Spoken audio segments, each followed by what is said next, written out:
شیطان اور اس کی عداوت سے بھی ہوشیار کر دیا، لیکن ان کے دشمن نے ان کے جنت میں ٹھہرنے اور نیکوکاروں میں مل جل کر رہنے پر حسد کیا اور آخرکار انہیں فریب دے دیا۔ آدم نے یقین کو شک اور ارادے کے استحکام کو کمزوری کے ہاتھوں بیچ ڈالا، مسرت کو خوف سے بدل لیا اور فریب خوردگی کی وجہ سے ندامت اٹھائی۔ پھر اللہ نے آدم کے لیے توبہ کی گنجائش رکھی، انہیں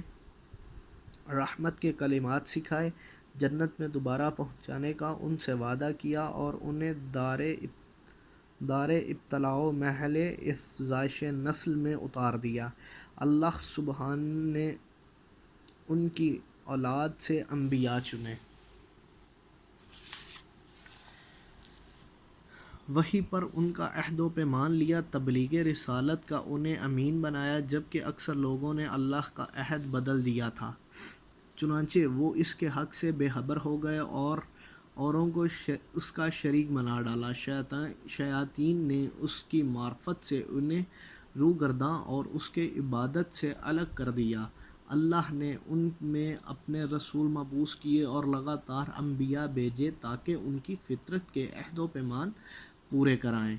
اس کی بھولی ہوئی نعمتیں یاد دلائیں اور انہیں قدرت کی نشانیاں دکھائیں۔ یہ سروں پر بلند بام آسمان اور ان کے نیچے بچھا ہوا فرش،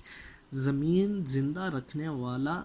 سامان معیشت، فنا کرنے والی اجلیں، بوڑھا کر دینے والی بیماریاں اور پے در پے آنے والے حادثے، اللہ سبحانہ نے اپنی مخلوق کو بغیر کسی فرستادہ پیغمبر یا آسمانی کتاب یا دلیل قطعی یا طریق روشن کے کبھی یوں ہی نہیں چھوڑا۔ ایسے رسول جنہیں تعداد کی کمی اور جھٹلانے والوں کی کثرت درماندہ و عاجز نہیں کرتی تھی، ان میں کوئی سابق تھا جس نے بعد میں آنے والے کا نام و نشان بتایا،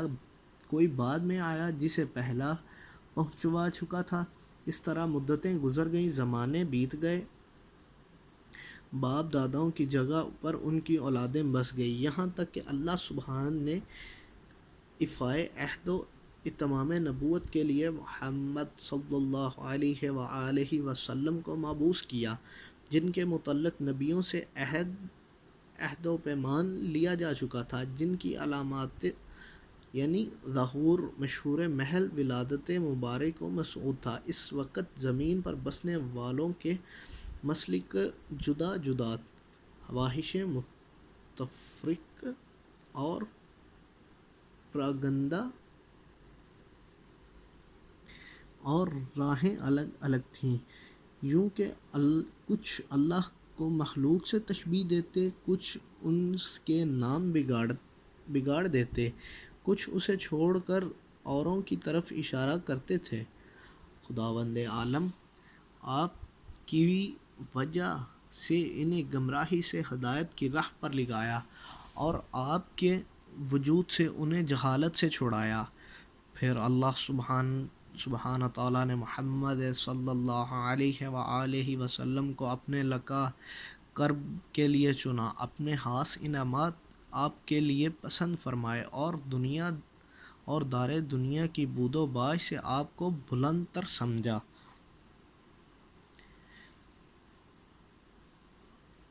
اور زحمتوں سے گھری ہوئی جگہ سے آپ کے رخ کو موڑا اور دنیا سے باعزت آپ کو اٹھا لیا۔ حضرت تم میں اس طرح کی چیز چھوڑ گئے جو انبیاء اپنی امتوں میں چھوڑتے چلے آئے تھے، اس لیے وہ طریق کے واضح و نشان محکم قائم کیے بغیر یوں ہی بے قید و